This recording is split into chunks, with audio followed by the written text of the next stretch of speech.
This is the story of a true redneck legend, a buck named Marino. With 5 years of history and 16 encounters, Midwest Whitetail's Mike Reed closed the chapter with a hunt etched in memory forever. Dude, that might be Marino. I think it is. We've got more history with that deer than any other deer. Come on. 100,000 blinds, 100,000 stories.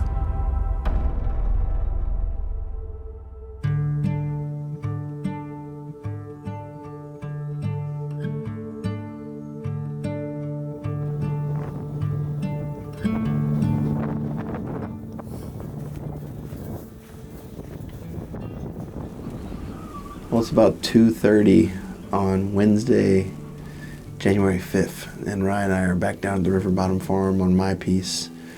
We're in here after the Big 8. We're sitting over this standing bean field, this food plot we hunted during that blizzard. That was back on January 1st. And we saw probably 40 deer that night. The best one was a 4-year-old, and I still haven't really looked at the footage of that last buck, but Rye's pretty convinced that was the Big 8 that came out. Hoping for a repeat tonight. Be exciting to see him. That deer, I think, is at least a 6.5-year-old, and one I would love to take out of here. The conditions have changed significantly from yesterday. Temperature's about 10 degrees with 25 to 30 mile per hour winds. So the real feel is around -10 right now, and it's going to get colder as the evening progresses. Really brisk west wind, which sets up great for this spot. We just had our first few deer come out into the plot, which is, I think now we are up to 4. I wasn't really expecting it this early. It's only 2:30, but I thought these high winds might suppress the movement a little bit, but this high pressure and cold temps, I think, is going to push them out here. So hopefully we have a good sit and we can get the Big 8 on the ground.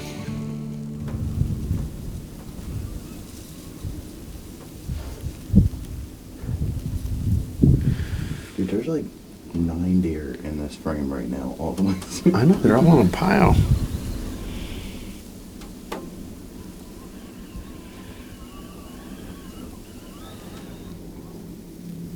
That 10 is nice looking. Well, it's about 3 o'clock now, and we actually had 12 deer feed out at 2:35. They started feeding out right during my last interview, and one of them was that real pretty 10. He's a 3 or 4-year-old. I was kind of leaning towards him being 4 earlier in the year.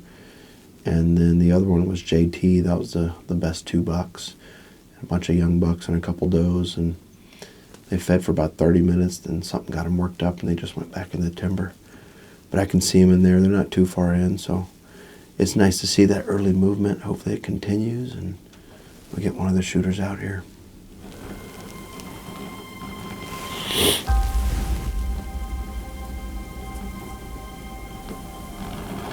I can still see deer back in the timber working their way out. Slowly but surely. Are these does working out right in front of us? Yeah. They're does. 4 or 5 deer straight out in front of us.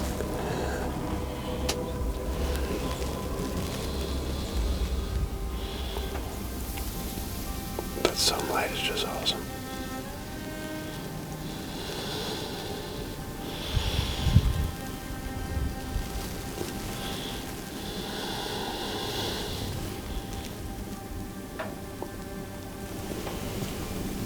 Man, it's crazy.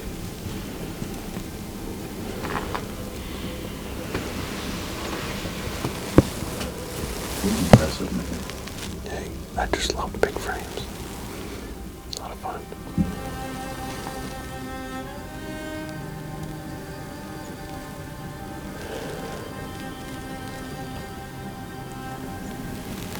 What deer's that? That deer's heavy. What deer is that? Dude, that might be Marino. I think it is. I can't pass him. I can't believe he came out over here. I cannot believe he's out over here.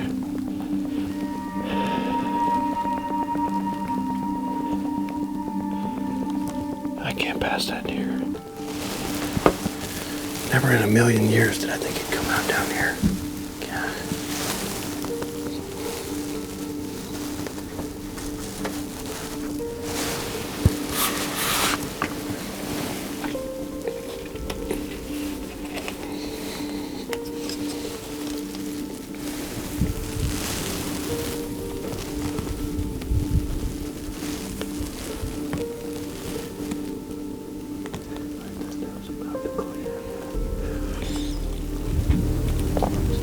I'm gonna try to wait for a better shot.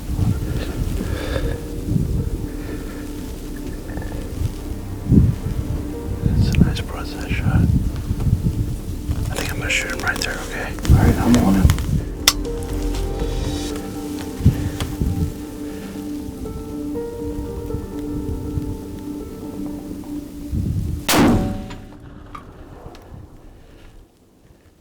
Mike, he Where'd just he went go? down. Huh? He went down. Did he go straight down?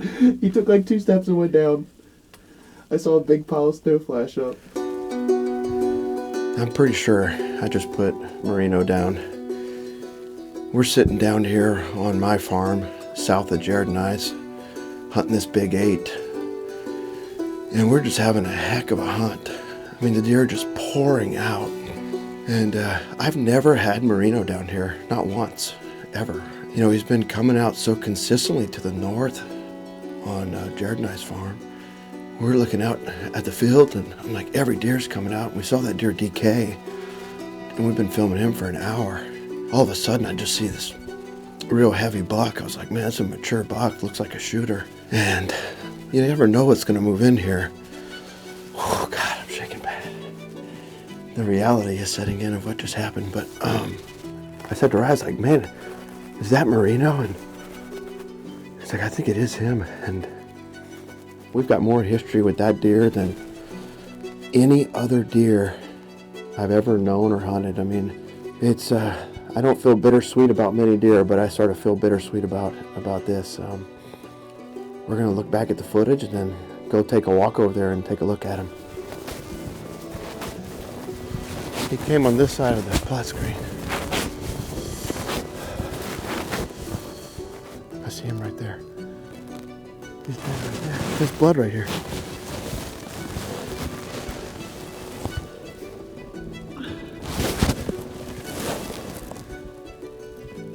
Oh my God.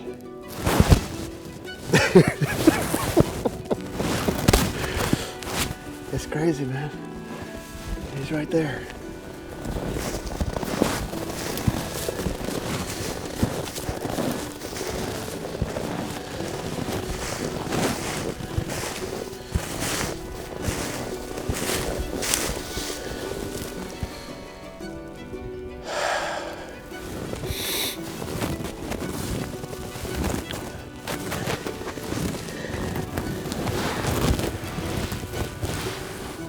Look how heavy he is. God, what a crazy deer. There he is. The old legend. An old legend. And his antlers didn't pop off when he hit the ground. Yeah, I thought for sure. I thought about that. I worked there. What a crazy thing. What a crazy thing. Old bruiser. What a wild and surprising finish to my 2021 season and the story of Marino. I purchased this farm last year in 2020 when it came up for auction, and it's just south of Jared and I's piece. I've never have encountered Marino down here or ever had pictures of him. It's on the south border of Jared and I's place, and Marino always was to the north and to the east off of our farm, and occasionally would be on the farm throughout the season, but usually it was a late season thing. If we had food, he'd move in. And this year was very similar to 2019. We worked pretty hard to get food both on Jared and I's piece and on my new piece. And you know, he was doing what he did in 19, spending a lot of time on Jared and I's place. And pretty surprising, I was down here hunting the big 8, and then out steps Marino in about the most ideal conditions you could ask for in late season. A lot of history with this deer. We started hunting this area back in 2017 and encountered him on our first hunt. And it's been a 5-year saga trying to catch up with him. He proved to be quite the menace, particularly after the floods in 18. He moved off the farm and didn't come around very often. So it's pretty nice to be able to get the story of Marino closed. You know, he was shot by the neighbor this year, and last year pretty unhealthy, shedding early in December, and we weren't sure we'd ever catch up with him. And it feels pretty good to finally end the story. Well, what a wild and surprising ending to a pretty special 2021 season. You know, Marino was such a legendary buck, and I feel really fortunate to be able to be the one that ended the story on Marino, as much as a surprise as it might have been.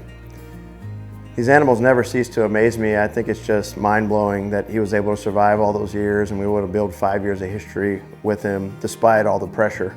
And I think a lot of that's a testament to the farm we have there. We've had a lot of success over the last 5 years, taking 8 great bucks and being able to hold and grow these deer. You know, the managers and us really live for that, and this story sort of culminates all that effort.